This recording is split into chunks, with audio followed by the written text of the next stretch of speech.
જય માતાજી મિત્રો, વિચાર મંથનમાં તમારું સ્વાગત છે।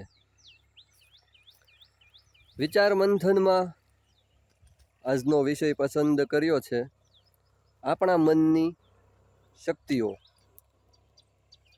મિત્રો,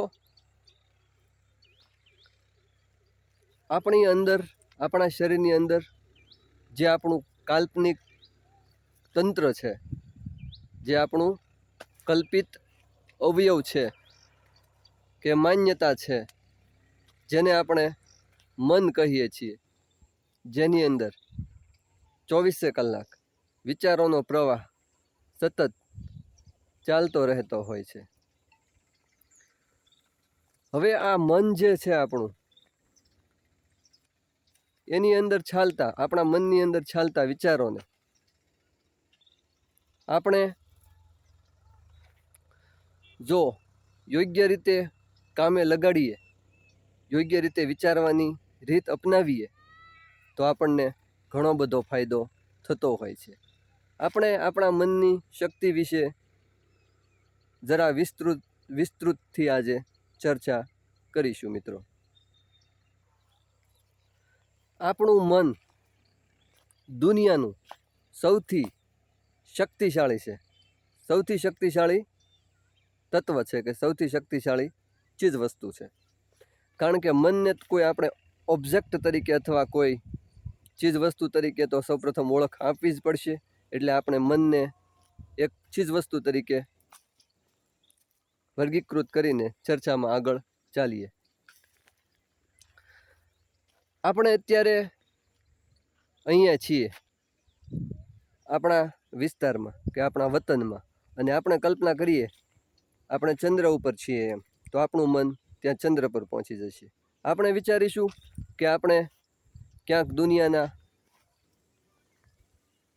દુનિયાના ગાઢમાં ગાઢ અને દૂર આવેલા, આપણા વતનથી ઘણા દૂર આવેલા જંગલમાં છીએ, તો આપણું મન ત્યાં પહોંચી જશે।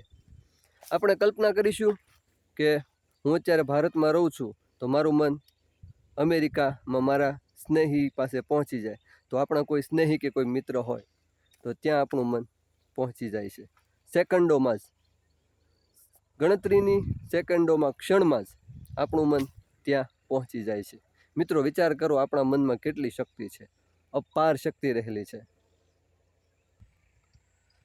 આપણા મનની અંદર ઉતરીને આપણે જરા વિચારીએ તો આપણું મન એક મહાન ચિકિત્સક છે, એક મહાન ઈશ્વર છે, એક મહાન પ્રદાતા છે। આપણે જે જોઈએ તે વસ્તુ આપવાની શક્તિ આપણા મનમાં છે, બસ આપણી વિચારવાની રીત બરાબર હોવી જોઈએ। જેને તમે અર્ધ જાગ્રત મન કહો, આપણું સુષુપ્ત મન કહો, કે કોઈ દિવ્ય શક્તિ કહો, કે આ બ્રહ્માંડની શક્તિ કહો, જે કહો તે, પરંતુ આપણી માગણીઓને સંતોષી શકે, આપણી અપાર ઈચ્છાઓને સંતોષી શકે એવું કોઈ તત્વ, જેને આપણે મન કહીએ છીએ, એવી કોઈ શક્તિ છે, એ આપણી અંદર રહેલી છે, જેને વિવિધ નામ આપવામાં આવ્યા છે મિત્રો। એ શક્તિને મન કહીને બોલાવશો, દિવ્ય શક્તિ કહીને બોલાવશો, સુષુપ્ત મન કહીને બોલાવશો, કે અર્ધ જાગ્રત મન કહીને બોલાવશો તો પણ ચાલશે, પણ એવું કોઈ તત્વ કે એવી કોઈ ચીજ વસ્તુ છે ખરી મિત્રો આપણી અંદર, જે આપણને આ બ્રહ્માંડ સાથે જોડે છે અને આપણી ઈચ્છાઓની પૂર્તિ કરી શકે છે, જેની આપણને ખબર નથી।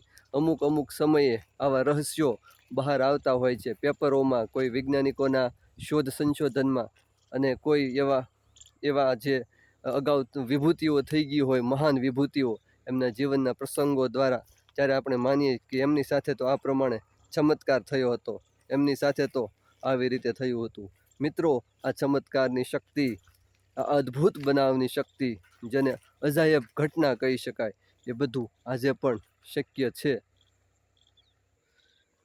જેમાંની અંતર્ધાન થઈ શકવાની શક્તિ, એક સ્થળેથી બીજા સ્થળે જઈ શકવાની ક્ષમતા, કોઈ અસાધ્ય બીમારી હોય તેને દૂર કરી શકવાની શક્તિ, આ બધું અત્યારે ઘણા અંશે અમુક લોકોને તેમાં હાંસલ કરવામાં, એ શક્તિને પ્રાપ્ત કરવામાં સફળતા મળે છે મિત્રો.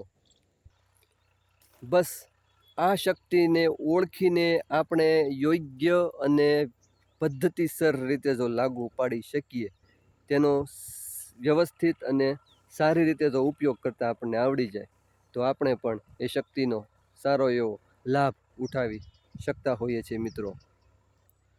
મારા એક અનુભવની તમને વાત કહું મિત્રો, કે મેં આ મનની શક્તિથી માથાનો દુખાવો જે આપણને થતો હોય છે સામાન્ય રીતે, ક્યારેક ઉજાગરાના લીધે, ક્યારેક કોઈ એવું સ્ટ્રેસ તાણના લીધે તો માથાનો દુખાવો થતો હોય આપણને, તો એ માથાનો દુખાવો મેં મારી મનની શક્તિથી દૂર કર્યો અને મને તેમાં સફળતા મળી છે મિત્રો.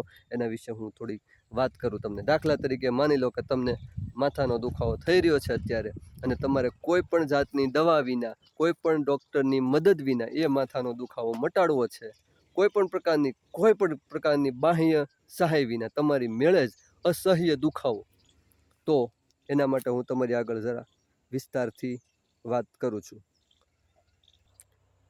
આના માટે તમારે કોઈ શાંત જગ્યાએ સ્થિર થઈને બેસી જવાનું છે.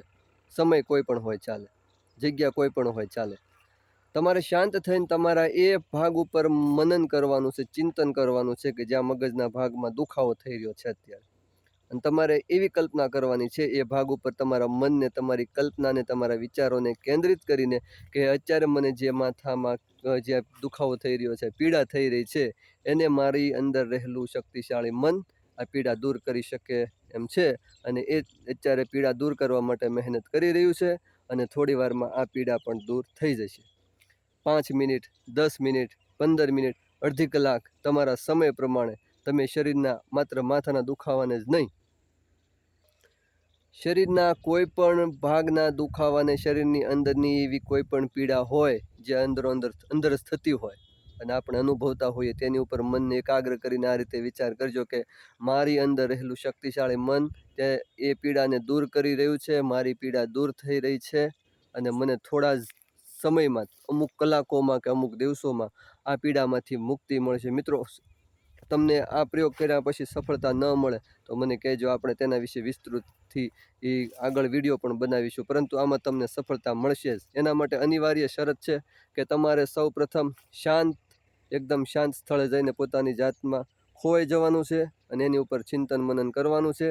શરીરના જે ભાગ ઉપર દુખાવો થતો હોય એની ઉપર વિસ્તારથી પોતાના વિશે જે વિચારો આગળ પાછળ જ્યાં પણ ફેલાઈ રહેલા છે બધાને એક જગ્યાએ કેન્દ્રિત કરવાના છે કે જ્યાં તમને શરીરમાં દુખાવો થઈ રહ્યો છે, અને એની ઉપર ચિંતન કરવાનું છે કે મારો આ દુખાવો મને મારી અંદર રહેલું અર્ધજાગ્રત મન કે દિવ્ય શક્તિ થોડા સમયમાં દુખાવો દૂર કરી દેશે અને મને રાહત થશે અને સૌ સારું થઈ રહ્યું છે. આવા વિચાર કરજો મિત્રો, મનને એક જગ્યાએ કેન્દ્રિત કરીને. અને જો તમને તમારી પીડામાંથી રાહત ન થાય, એ દુખાવો દૂર ન થાય, તો મને કહેજો. મને આ પ્રયોગ કરવામાં સફળતા મળી છે. તો મારો કહેવાનો મતલબ મિત્રો કે આપણા મનની અંદર શક્તિ રહેલી છે, ફાઇનલ છે. આપણે એને માત્ર એક જગ્યાએ કેન્દ્રિત કરવાની છે, શાંત ચિત્તે એક જગ્યાએ જઈને. આમાં સફળતા મળે છે.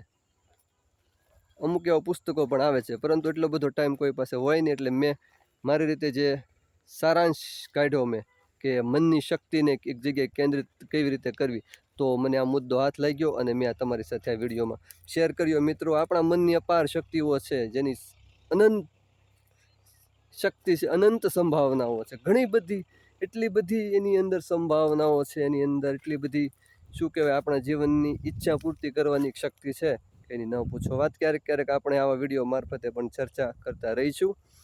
વિચાર મંથનમાં આપણા મનની શક્તિઓ ઉપર આજે આટલું. બસ, જય માતાજી.